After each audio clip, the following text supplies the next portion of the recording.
This is, of course, the Alpha Navigator Cup Final, and we've got some extremely high-level play from these players. This is, of course, a special tournament that started during the alpha stages, the beta stages of Stormgate, and there have been 8 of these events going on, and now we're getting into the finals. This is the winner bracket finals, Infernal versus Infernal, and we're starting it on Broken Crown, which seems to be kind of that tried and true.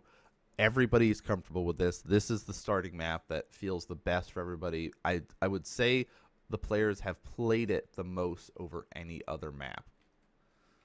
It's the one that, even though they've rotated ladder maps, this one has come back, multiple times. So it's like, oh, okay, the players have kind of figured out the map the best based on the way that it's kind of laid out and stuff like that. So it's going to be really interesting, especially in Infernal versus Infernal. We've talked about how creeps matter and stuff like that. This is going to be one of those that creeping is going to be very important, and the way that players start creeping is going to be important. So it's going to be interesting to see how that develops, on which player decides to be more defensive, which player decides to be more aggressive in their creeping style.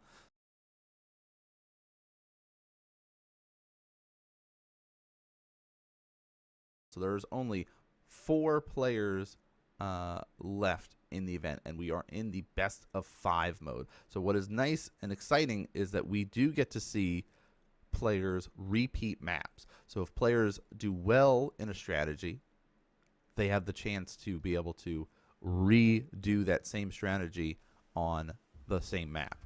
So we've got Broken Crown coming up here, and let's get started. Spawning up in the north here, it is our red Infernal player known as Highdra. Going with kind of our normal conclave opening. Oh, thank you for hanging out. Appreciate that. We've got, of course, spawning down here in the south, our blue Infernal player known as Theory.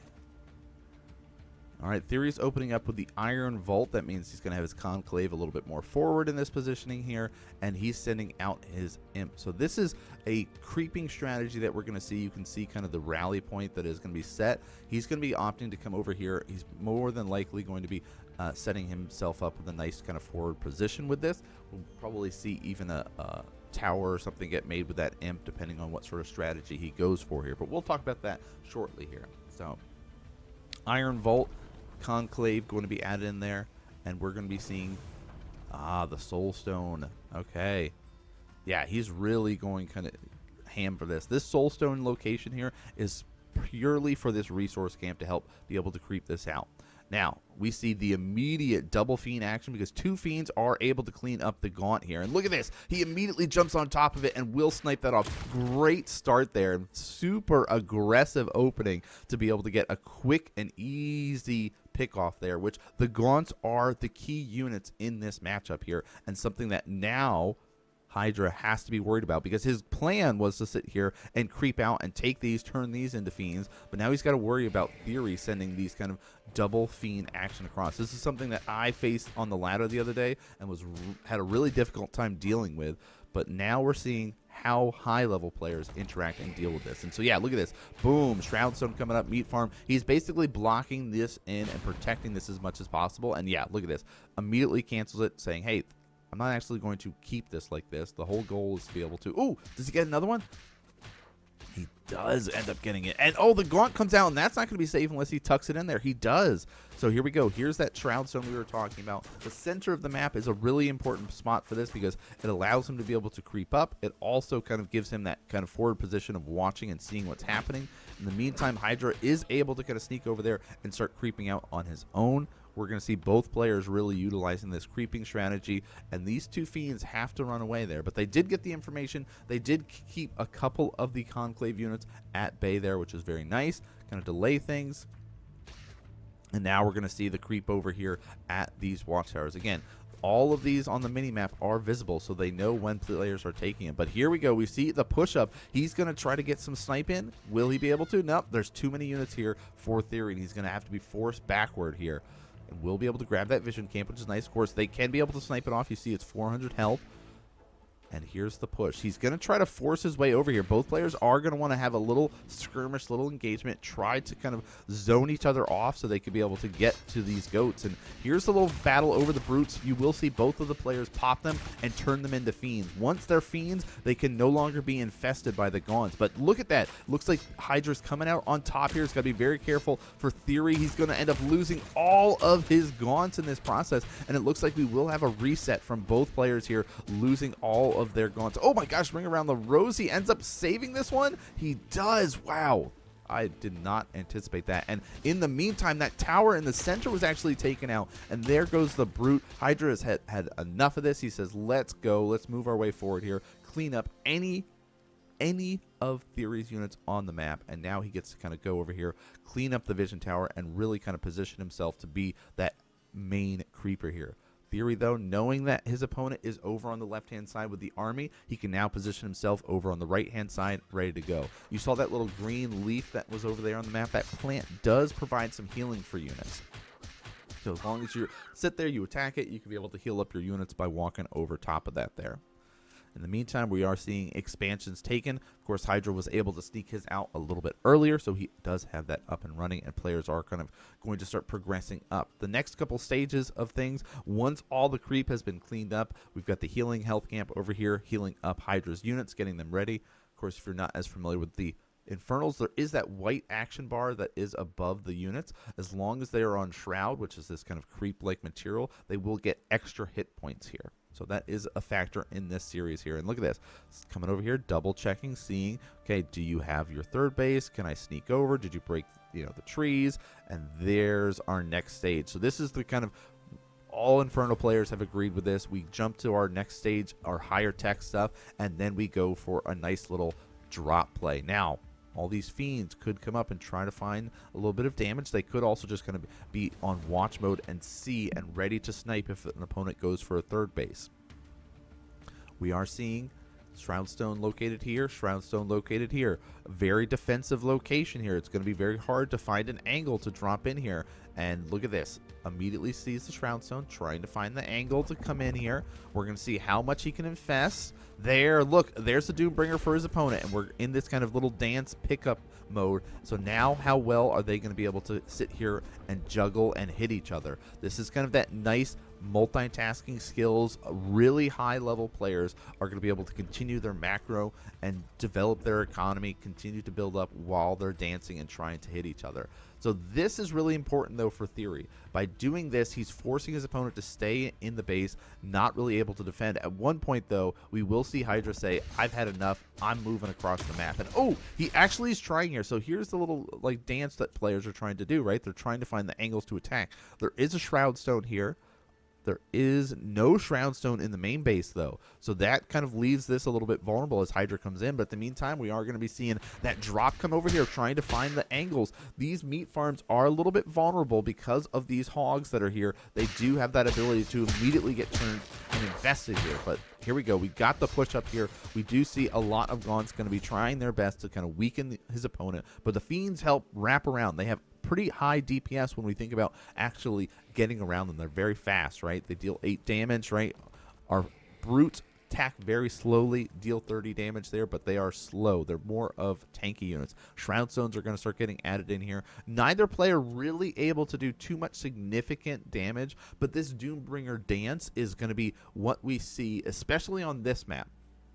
It's the best way to kind of get in and find the angle. This is our next stage, though. This is where players are both going to be opting for. This Shadow Cleft allows them to get the Magmadons. These big Kodo-like units here, these giant lizards that have a slam ability that can stun units. Not only can you sit there and drop them on Gaunts, who are glass cannon units. They're very weak, but do a lot of the damage in the Infernal army. You could also drop it right on mineral lines here like this and be able to just slam them down and just destroy minerals. So we're going to see players progress and get ready for the third base, get ready for their next stage of here. And oh, look at this. There's the Kodo. There's the slam. This is what we're talking about here. Look how weak all of these units are getting. And he needs to really rely on getting some infestations in there, but was not able to. And now we see, of course, the Doombringer was cleaned up. All of these units were able to get cleaned up here. And there it comes back. Did take a little bit of damage, right? We did see a couple of the workers get killed off, but as things go, that could have been much worse. So great defense there from Highdra.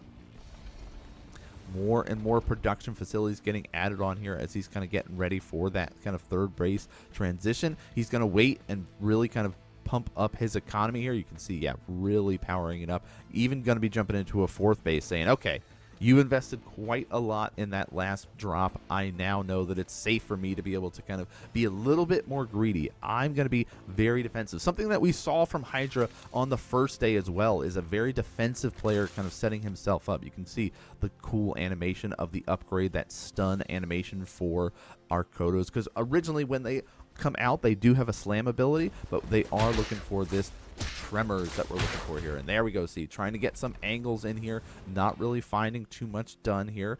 Really smart to have multiple shroud stones to kind of protect both areas, right? You don't want this one spot in your base, especially because bases are pretty wide.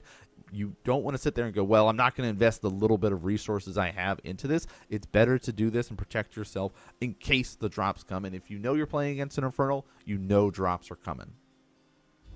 Oh, and he's, look, yeah, there he goes, trying to find the angle to get in there. Will get some slams off, killing off the Fell Hogs, but that is irrelevant, right? You cannot control the Fell Hogs. They're almost like neutral minions that will be able to move in and be able to attack and stuff like that. So don't really have to worry about that. So we'll keep an eye on that. A couple of Fiends come over here and do get the scout off at that base. And again, look, immediately have the Shroud Stone there to kind of give information. Fourth base is now getting added in here, so both players are kind of positioning themselves in a good spot. Oh, Kodo's just trying to keep everything at bay, zone things out. And look, he's doing some checks. And, oh, a great positioning there. Look at that. Knowing exactly, okay, I saw where your Fiends were. I know you're trying to find the angle to be able to get in, but guess what? These trees here are not actually like real trees. You can go through them, you can destroy them. Small units are able to go through them. Big units like our Magmadons, like our Brutes, are not able to. But there's the scout, there's the information. He knows exactly what's happening. Let's clear the trees, get ready for this next big push, and that's quite a lot of Magmadons. The key units we're looking for in this fight are, of course, our Magmadons as well as the Gaunt count. If you ever get the Magmadons on there, you're going to be in a good spot. You saw that little bit of green glow. That's that infestation ability there. So we know these units are weak. And, ooh, Shroudstone coming up there. Immediately gets killed off because his opponent is right there. There's the slams. Both of them dancing on top of each other, trying to get as much stuns as possible, delay as much as possible. But there's not much of a fighting force here for Theory. Where are the rest of his troops here? A big Magmadon count is making a huge difference in this fight while all the Gaunts are in the background dealing so much damage. Those are the units that we're talking about that matter so much in this fight as the Gaunts move their way forward, trying to get on there. Magmadon's coming in, and big infestation going to come down here as a next wave comes out, but another Magmadon coming in and stunning. Watch how quickly all of these Gaunts fall in this first game here, and this base is going to be forfeit, and we do see that Highdra is going to just have an overwhelming force tear through the third base, and GG is called. Game 1 goes to Highdra. Red definitely snowballed in that one. What a series here. Let's adjust it, get our score up. And that's something we saw yesterday as well when we were going through it, is the fact that Highdra just plays defensive. He'll do his own drop plays in this game and try to get himself in a, you know, advantage by doing his drops ball, but only focusing on defending until he has a large enough army, and then he feels ready, will move across the map to get his opponent there. So really, really cool to see in the first game that, especially on Broken Crown, which we talked about is the map that players feel the most comfortable with, that worked out so well. You know, we had a lot of that creeping happening from both players, catching some of Theory's units early. Theory had a couple of good ideas. That initial catch using the Fiends to kill the Gaunt and stop his opponent from creeping for a little bit. You know, these little strategy stuff, differences from players is really cool to see. But this is a best of 5, so there's still many more games to go. We're going to see what is going to be the next map of choice between these players. And we're going into everybody's least favorite map, I would say. How do you know what map it is? Well, when we have that splash screen, we know right away it's going to be Jagged Maw. And why is this the least favorite map? Well, we'll talk about it in a second. Let's introduce our players spawning up here in the north. It is our red Infernal player. Currently up 1-0 with the super defensive play. He is known as Highdra. And his opponent spawning in the south. Ooh, the good luck, double conclave opening from Theory. Now, there's a couple strategies that you can go for on this map, and this one is a little bit unique and different. We didn't see it at all yesterday in the cast that we got to do. We're going to see a couple other cool games, but let's talk about what makes this map unique. So the way it is set up is there are one lone speed camp over there.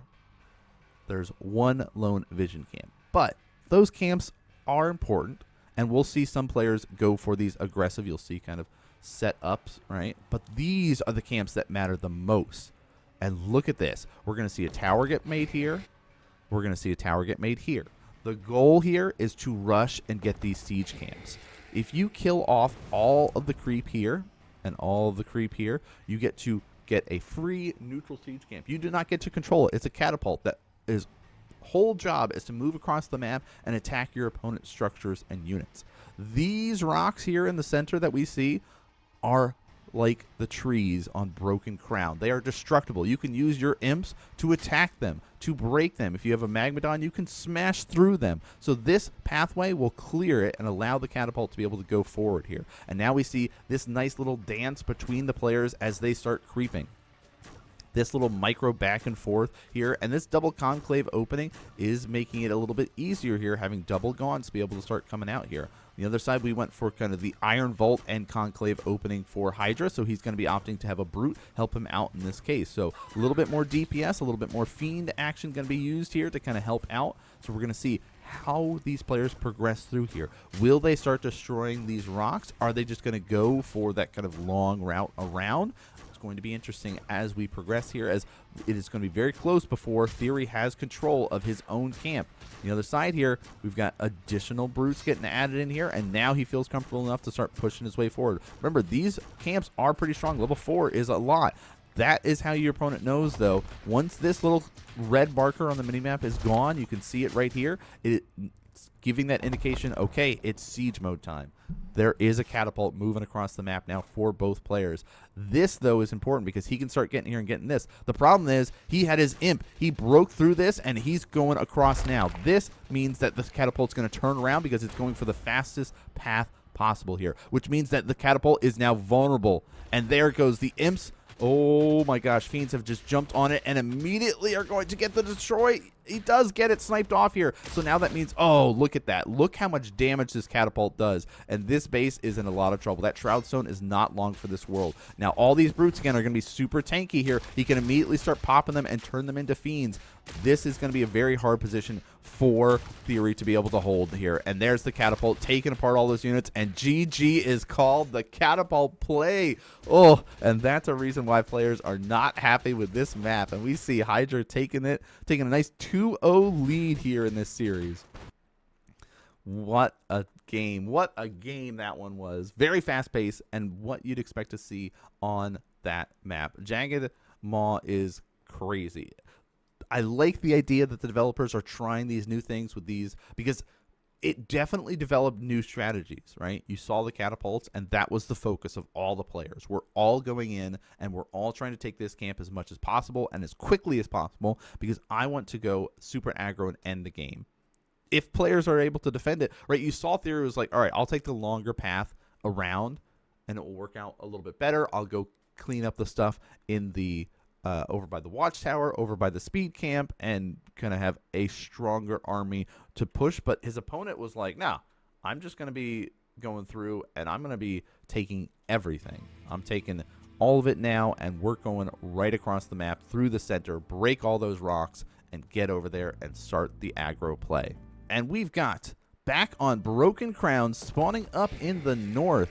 It is our red Infernal player, currently leading 2-0 in this best of 5, Highdra. His opponent spawning in the south, our blue Infernal player, currently down 0-2, trying to find a way to make it back in this best of 5 series. He is known as Theory. All right.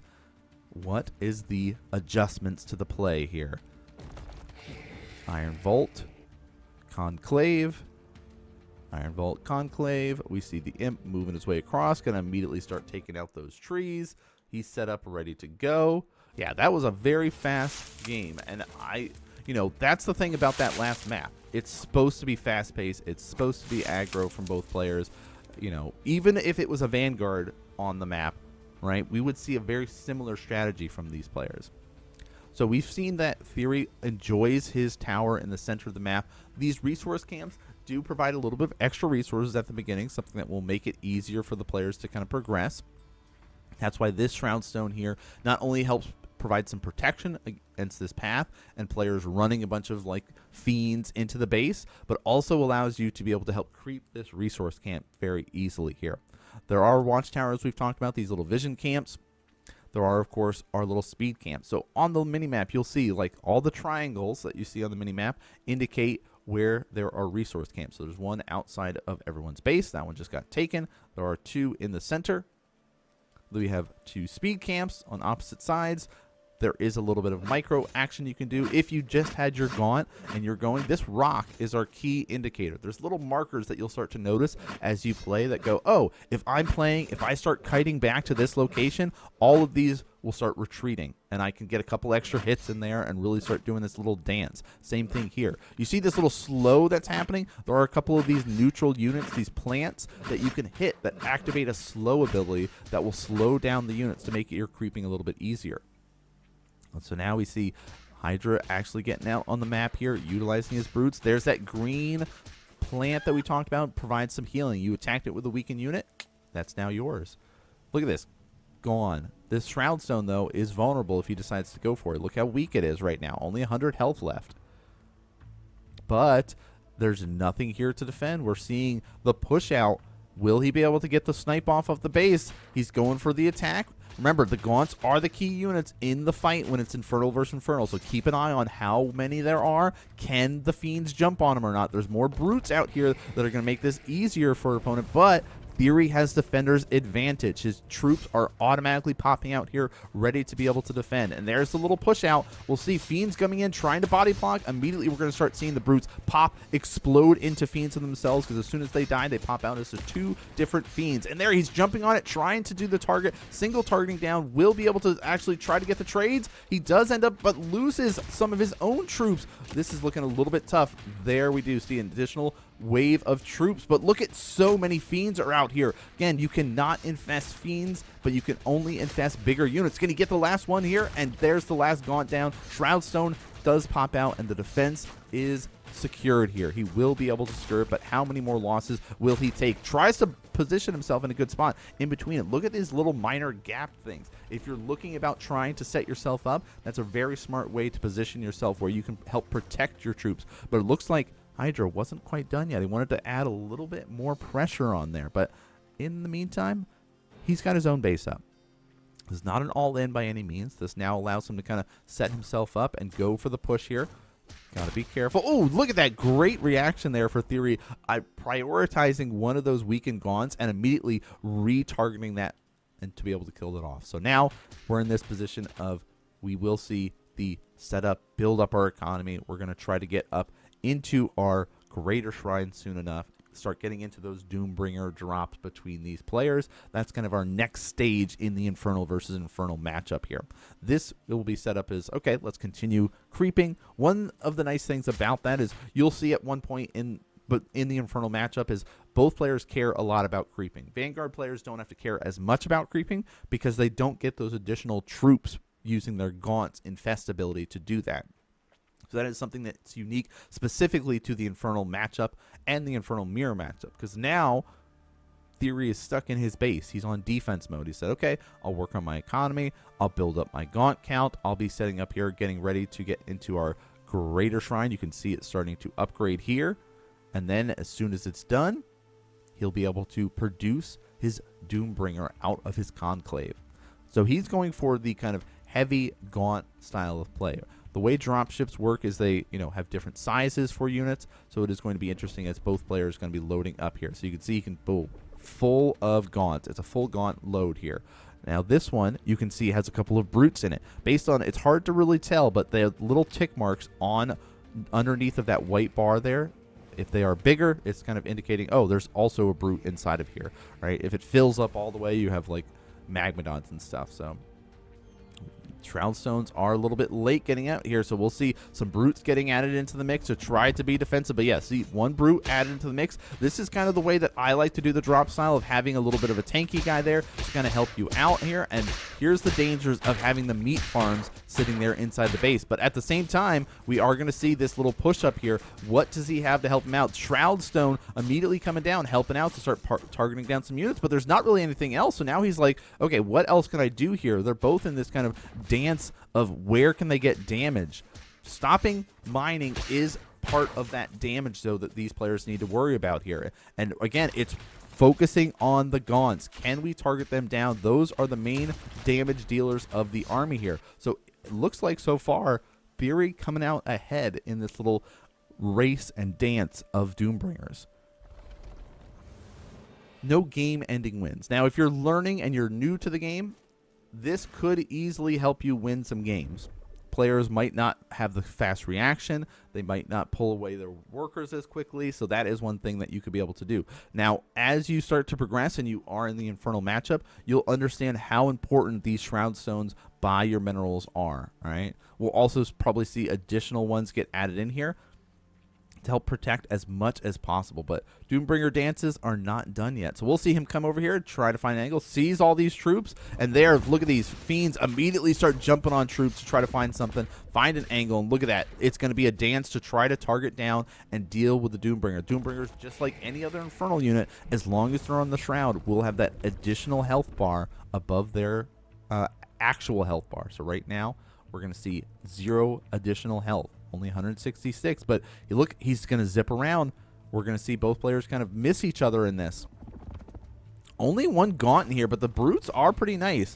So not as scary of a push. This, though, is a little bit scary because he can be able to get in here and just try to start targeting this down and force a cancel on this. In the meantime, he's trying to take his own expansion here. There is no Shroud Stone, no tower to help defend this base, and will get the cancel off. You saw that plus 200 there. Really nice to be able to refund. This is dangerous, all right? Coming into the main base, trying to find the angle here, but looks like he is going to start trying to target some stuff down. But look at this flank coming in from the natural there.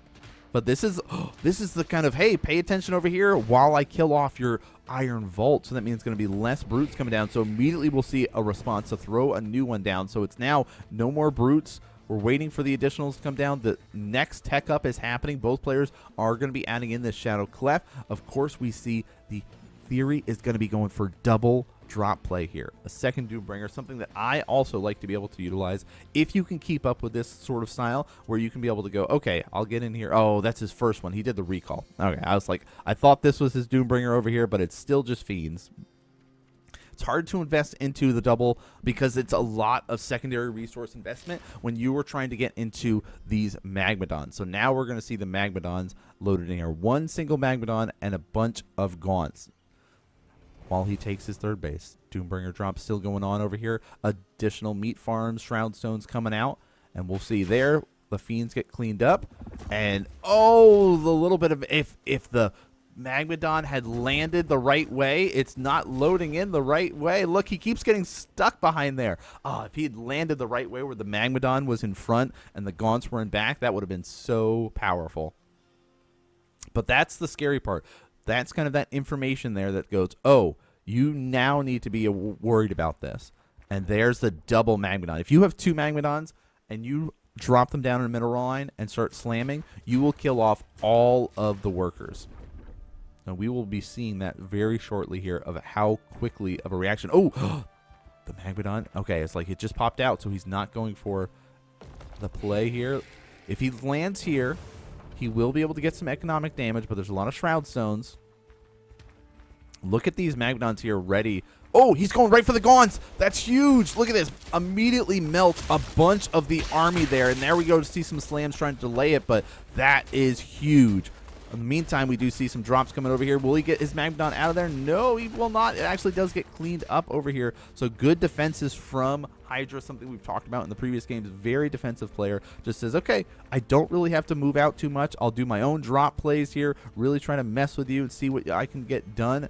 this is a little bit of a vulnerable base. He could sit here and commit and drop that down at the natural, but at the meantime, we are going to see a little bit of push out, take control of the resources, getting out on the map. By both players are kind of in this mode of saying, hey, I feel like I have a strong army here. Ooh, Magmadon drops coming in here. What will he be able to get done? Doing quite a bit of slams, forcing his opponent to actually slam a lot, which means that these reinforcing Magmadons coming out will have that ability. There's double drops. This is the stuff that we were talking about. If you can load up some Magmadons in here and drop behind the enemy army while you're engaging, it's going to change and turn the tide of battle. So keep an eye on these Doombringers. Keep an eye on these Magmadons in this next engagement here. It's going to be the same type of push. Big Shroudstone clutch coming down here for Theory to kind of lock that in and be able to save himself there. Says, nope, go away. There's a lot of defenses here. This is the dangerous dance of both players trying to find the angle. Okay, what can I deal damage with? Ooh, having vision with this Doombringer is allowing a couple of fiends to be created on these workers. That Shroudstone dead, forcing Theory to kind of back up. And now we're going to have to see Theory try to find an angle to get in there and force a confrontation. He's got to be careful. Doesn't want his troops to kind of be split apart. Big slams coming down. We're going to start seeing the dance come from both players. Slam, slam, slam. Lots of stuns. Where's the Doombringer drops? There's the infestation going to come down here over on the left-hand side. You see that spray of green as both players are dropping that down, trying to clean up all these Gaunts, but these Magmadons are the key. And look at this big charge stampeding his way forward here, cleaning up so many of the troops, and that defender's advantage being key in this fight here. All the Gaunts left alive there as they reinforced here, and it looks like Theory will hold that push from Highdra. So how will he reposition? Look, oh, dancing with the Doombringer, keeping it alive. Will he load up? Going to recharge, and GG, he knows that that army is too strong, too much for him to deal with, and he will tap out. Theory will end up taking game number 3 in this series. What a game. So Highdra just trying to go for the same play there, trying to make something happen, and Theory saying, no, we're not going to let that happen. There's no way I'm going to be able to get myself in a better position. Neither player was able to have significant drop damage going on there, but the ability to sit there and use the Magmadons to help stun everything out was huge, was key in being able to set themselves up for that next stage of the game. And, you know, we see time and time again, if it can get to that next stage, Magmadons and Gaunts are the key. Having Brutes in the army are okay, right? They're allowing you to be able to kind of say, hey, I'm going to be able to get some more fiends off this. They're pretty tanky units, but for the most part, they're not going to be doing much damage-wise. They attack too slow. We really need to have the Magmadon stun to be important. We really need to have the Gaunt's ability to infest to be important. So really cool to see that, hey, Theory has what it takes to be able to take some games using this kind of slow and methodical method of build-up. Part of it is he got that economic advantage and didn't really get punished this game compared to the first game in that series that we saw. This is, of course, our winner bracket finals of the Alpha Navigators Cup. I'm, of course, NanMan, and let's jump into this series. Game number 4, spawning down here in the south. It is our blue Infernal player, currently up 2-1 in this series. He is known as Highdra. And his opponent spawning up in the north with a nice defense to try to take a game off his opponent. He is currently sitting 1-2 in this series. He is Theory. So we see the double Conclave opening. We saw this before.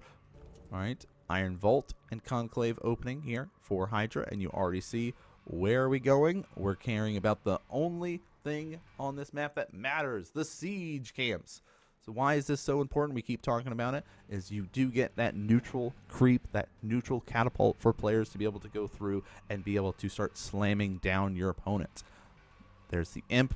He knows his whole goal is to be turning himself into a tower soon. You cannot make towers until you have a Conclave or an Iron Vault. So that's why he's sitting here, position himself, ready to go. If you can get that up as early as possible. Oh, is he going for double? Oh, interesting. This is cool. All right, so this is a little cheeky, you know, diversion from play here. We're going to see this resource camp get creeped up first, and then he's going to set himself up for this. He's saying, I will slow down my ability to get this creep camp. I'm very curious to see how Theory is going to adjust his play since last time, because we saw him do this same sort of play of dancing, creeping, like you see the location, how far back you have to get to kind of actually get them to turn around. It's these rocks right here. You know, how quickly, because last time he tried to go to the center after this and try to take these vision camps up top. Will he just ignore it and go rush through the middle? Like, since last game he got his siege camp quicker than his opponent. Because if you can get that quicker and start attacking these units, it would be a little bit different. But no, we're going to see kind of the dance between both players. The double Shroud Stone, though, making quicker work of this.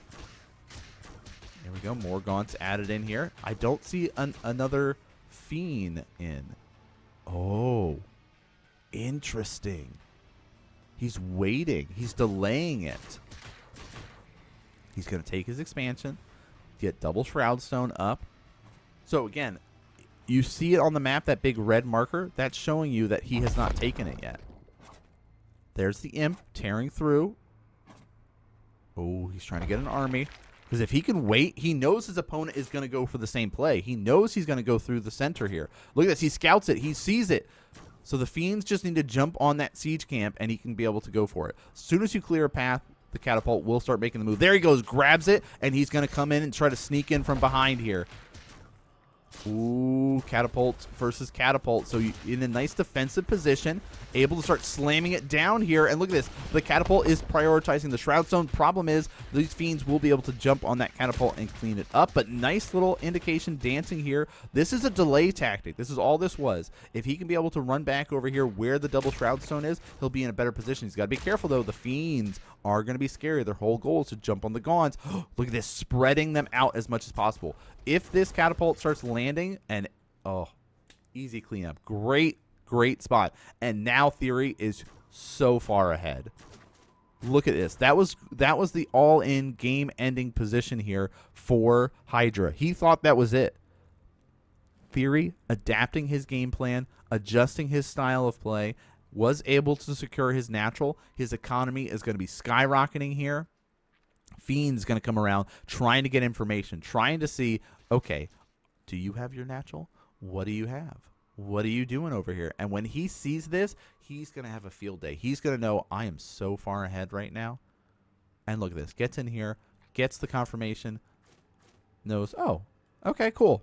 I can just be defensive and be in a great spot. He's invested a lot into this, so he can't be out creeping. But look at this. He goes, okay, I'll add my own Shroud Stones here to the main base, because your only way to really come back from this positioning is to go for a big push. Tech up to a greater shrine, get drop play going. As long as I'm safe and defensive, I'm going to be in a better spot. There's a whole, look at this, 100, right? 130, 110. You got like 2 minutes that you got to wait before those come back. So at this point, we do see Highdra doing the only thing that he can do in this situation. Let's creep. Let's build up a fighting force. Let's find an angle to make something happen, to be able to do something with this. But the Fiend is continually checking, continually getting this information. So that's why you see all of these Gaunts hiding up inside the main base. This spread is really nice, right? He's got enough of an angle. If Highdra comes up from the high ground, he's got this one Shroud Stone here, the tower to watch and get that information for him. There's Shroud Stones protecting his main base. And where's the next transition, though? Where is the push? Greater Shrine is out, so we know it is going to be the Doombringer. We know this is kind of the only way that he can try to find a way to get in this game. And what is he going to do? He's going to suffer, because there is a Doombringer here for Theory. So, with all these Shroud Stones, it's going to be very hard to get some damage done. But if he's going for a nice little split, where he says, okay, I'll send my main force through the natural, I'll send the Doombringer in, we'll see. But there's the initial drop. Here's the dangers of having that meat farm right there. All of those hogs immediately turned into Fiends. And now, oh, single targeting, trying to get him out there. There's a little dance as both players get their Doombringer here, forcing Highdra to be defensive. But economically, we still see Theory getting ahead. The longer this goes on, the easier it's going to be. Look at this. He even steals one of these Fiends and says, yeah, I'll take him with me. It'll be fine. So the longer that Hydra's stuck on his side of the map, the worse it gets for him. You know, he wants to keep attacking and being aggressive with this. And, oh, we'll actually lose a couple of his gaunts in the process. But look, he's not done yet. Says, okay, let's keep attacking these meat farms, keep weakening him, forcing you over here. And here we go. We're going to see the next push up. He says, I need to make something happen. I need to get these siege camps. I need to get myself in a position here that I can be able to push in and try to end the game, hoping that his opponent will have some vulnerability in his defenses to allow him to do this. In the meantime, we're just seeing kind of the big tech up to the next stages here. He says, I need Magmadons in here. I need to continue up progressing. But how well is Theory going to deal with this? He doesn't have as many forces, right? He's preparing for the next stages. He's got a strong economy, but his army is tiny. And oh no, there's going to be a double catapult push. Does he go for it? Oh no, he doesn't have enough. He doesn't have enough time. So we'll see. Where is the army? He says, I'm ignoring it. Let's try to just kind of race you. I've got a drop in here. I can start dealing some damage to you. How well will he micro this and prepare?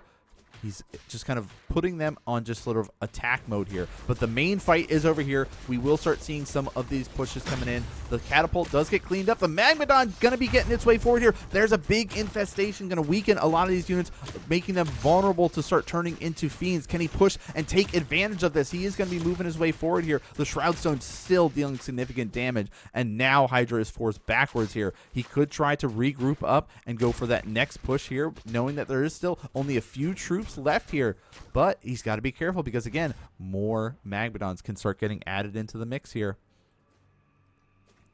That Doombringer drop, oh, does get cleaned up there. So he was getting that zipped his way over there. We'll try to continue to single target down units. Again, you're trying to be as pesky and as annoying as possible here to kind of prevent your opponent from getting their next setup. But look at that. Oh my gosh. All of those gaunts just eaten alive by those fiends. Great infestation kind of turning that tide there for Highdra. So things are looking dire in this position for Highdra economically. But he says, all right, I'll continue to just build up a stronger army here. And we are going to go for that same push again. I'm all in on this here. I'm going to attack this, get another catapult. But look how weak these gaunts are. If a Magmadon gets on top of it, this army is destroyed.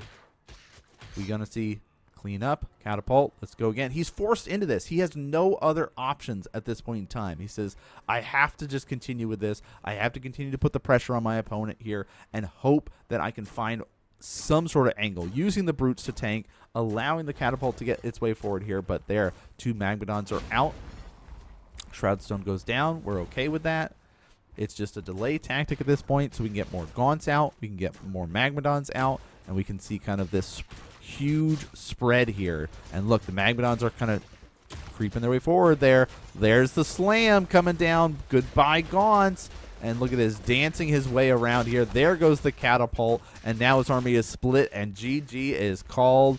We do see Theory taking the series, all tied up 2-2 here in this best of 5 series. What a game that was. Yeah, great point there. I think he missed his window. He had this small window of opportunity where he was trying to make something happen and couldn't really find it. Really cool ideas from Theory there about delaying taking his own his own catapult. He says, I know that my opponent is going to be taking their catapult at some point and pushing through the middle. They proved that in the last game, so I'm going to adapt to that play and adjust it for this next one here.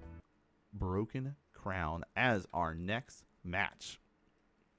Very exciting to see. Good lucks, have funs coming out from these players. Well played. Theories, our red Infernal player spawning up in the north, tied up the series 2-2 here, and his opponent spawning in the south. It's going to be our blue Infernal player trying to claw his way back in. He had an early lead in the series, but has now fallen up to this tie. It is Highdra. All right, Broken Crown. Both players know this map in and out. Both players feel very comfortable creeping on this map, progressing their game plans on it. So we're going to see what's going to happen. How well will the drop plays work? Will neither player do very much damage? Is it going to be a lot of that kind of sit around and wait after the initial stages? So we've got kind of a early stage setup for these players, all right? Get ourselves in a spot that we can start creeping you take advantage of these, of course, resource camps, take advantage of the vision camps. We've talked about these kind of additional neutral stuff. There's the speed camps on the left and right hand side that go along with this map, and you're going to be going for the same thing theory we see, opting for that kind of block in the center. I want more resources, so I'm going to put myself in a better position to get those resources, and that is, of course, set up through here. That shroud zone here to help him creep these neutral camps. The other side, we see the Gaunt swinging over to the right hand side. This is a little dangerous. This is dangerous. Guess what? This is my camp, and he's going to go over here and will be able to kind of push this away. Does get the heal off. Nice. We talked about that green flower there, but both players are going to be going for this little dance. Can he keep it alive? Oh, he does dance around. What a great little micro dance there. And look at this. The Fiends help to kind of keep him alive. We see the Gaunt advantage, meaning that this now gets added to the army. We have a large Fiend count here. So taking care of that, pushing his way over, will start this little speed camp. You can see how these small units are able to get their way through these trees, but if the brutes were here, they would not be able to. So if he shows up, guess what? You can't get in there, man. The other side here. Oh, that's the Iron Vault location. I like that, actually. A lot of players will go for this kind of third base to kind of progress up towards the left-hand side if you're on the bottom map, because, you know, that's kind of the more natural feeling of progressing forward here. But we do see kind of, okay, I did my initial creep, didn't work out so well. Have at it. Go creep. I'm going to expand out here. Get set up here. Both players are expanding, though. Very similar in timing, but not having map vision, not having map control will make this a little bit harder, because look at the amount of Fiends here. This is something that could come into play if Theory was able to kind of ignore things, go forward and just say, hey, I'm going to send all my Fiends to the main base or something and try to do like a big Fiend run by, because look how fast they are. Yeah, look at this. Immediately pulls them back, trying to keep as many Fiends as alive as he gets this army bigger and bigger. Now, will he go in and just try to pounce on this army? Whoa. Big Shroud Zone push coming out here. It says, I need as much defenses as possible to really secure this location here. And we've talked about it before, but you can see on the minimap there are indicators, right? Hearts, speed camps, minerals, or extra resources available to you. And when they disappear, players see that. So you can watch these two hearts that are on the map. They will soon disappear, and the players know, okay, I see you're on the left-hand side. Oh, I see you're in the center of the map. I know what you're doing.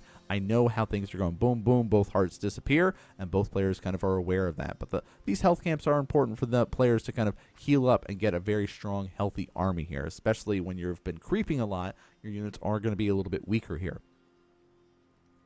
Shroud Zone actually is in a pretty good spot in the center with quite a lot more health than it has been previously. So we're going to see kind of these progressions here. Greater Shrine is done, and we're going to see the load up here.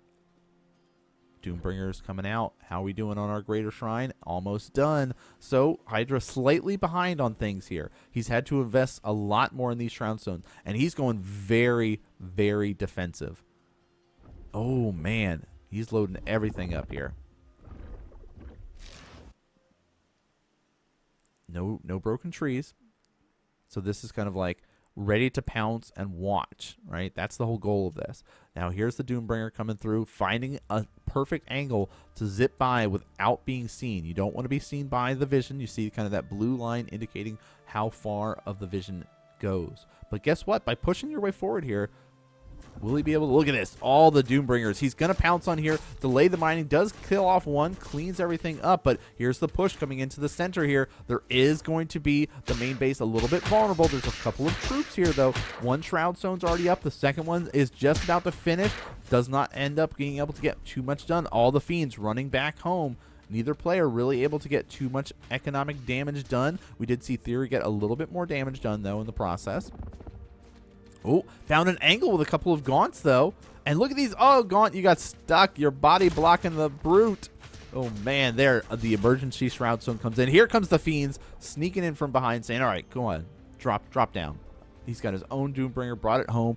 Didn't want to go for this little micro battle of both players trying to make something happen here. But at that worked out better for Highdra, right? We talked about how, oh, he's a little bit more vulnerable, you know, but look at how many workers he's got, right? We do see kind of, what, 7 now? Yeah, it's close. It's close. Just slight little advantages, but there's the next drop coming in here. Finding an angle, but, oh, got to be careful because, look, yep, as soon as the gaunts show up, he starts to infest these units, and they get cleaned up here. Yeah, he's looking, okay, you were just starting to take out the trees. That's going to be important to note, right? These fiends here, I've done this strategy before where you can kind of find your angle to get in here and start tearing through stuff. Uh-oh. Yeah, he got caught. He got caught. Yeah, not quite the angle that he wants. There is, of course, the Doombringer over here in the north, so we're going to have to keep an eye on both these players trying to find these angles, find the areas to kind of get something done. But he says, okay, can't quite do that yet. Let's go for a little bit of a push. Oh, jumps right on top of that Shroud Stone, cleans it up. Got to be careful, though. Still hard to push in here. Another Shroud Stone. I love this positioning. Does get the recall off, so we'll return home. That's that little magic effect there that you got to be able to see here. So we will be seeing Shroud Stone. I love this positioning because it protects both of these areas here. All right. Center of the map still working strong. Creep mode is in full swing again as Theory moves his way around the map, getting those resources camps. He's going to be doing this while also securing his third base. Something that we're seeing a lot of players utilize that are, you know, skilled with RTS, or you're trying to get good at RTS. You should be in that mindset of, I need to be progressing my game plan, which is securing your strong economy while also trying to be aggressive. If you can master doing both at the same time, then you'll be in a good spot. And look at this attack here. All in, take out this third base, forces the cancel, and gets down. That thing was almost finished, and will be able to get a free Iron Vault in the process. There's so many fiends here for Theory that it makes it really hard for Highdra to get in here and find an angle to attack. He says, oh, all right, a free health camp, I'll take that. Imps are, oh, they're trying him again. He says, okay, I'm not done here, man. I am not done. This is not yours. You cannot have this base. Ooh, the Magmadons are out. Here's the Slam trying to make something happen. Will try to retreat his way over and try not to get anything caught in the process. There's the Magmadon flank. Huge. Cleans up all of the forces here. And we will see a big scramble to retreat back home, because that is what we are looking for. The Doombringer Highdra. Hydra's Doombringer drop here was able to get those Magmadons in there, and there he goes. Bam! Slam, slam, slammed as they dance their way around, and now the forces are pushing their way across the map. Where are the Shroud Stones? Where are the reinforcements? This is going to be a little bit dangerous here. And look, he's going right for the gaunts. He knows what he wants to hit here. And there's the slams coming out here. And immediately you'll see those get eaten alive here. Both players slamming over in the north. But that was the big key thing here. This guy trying to take out the gaunts. The gaunts are the damage dealers. The Magmadons eat those glass cannons alive. And we're going to see kind of that heavy transition from both players into this army. And he's going to push his way back, but that's still scary. You don't want to get caught with those slams. And there we go, stunning both players here. It's going to be very close to see which one's going to come out on top. These are super weak, but no, he does end up losing those. So now we're in the scramble. How does he hold? Where is the extra reinforcements? More Magmadons. Some of them are very low. Brutes in here are just going to be meat shields. They're tanks. They're trying to run the block to keep all the Gaunts alive, to keep the Magmadons alive. They're very low. Big reverse slam coming out here. Gaunt's kind of stuck back in the corner here. The towers are helping. He needs to make sure he's targeting down those few Magmadons. But the Gaunts, again, in the back there, doing a lot of the damage.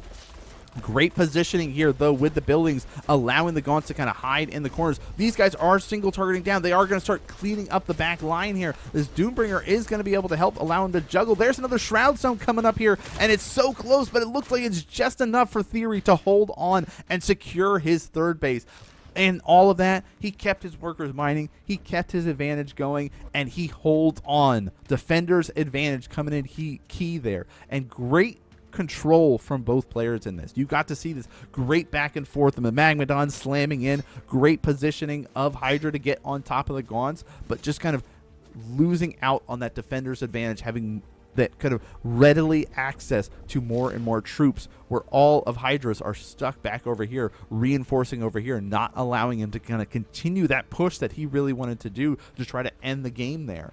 If he was able to crack this base, things would have been great, right? He could have been able to have continued the push forward, but now he's kind of stuck. the positioning of these Shroud Stones here, allowing that kind of hold to happen. But the army count is quite low for Theory.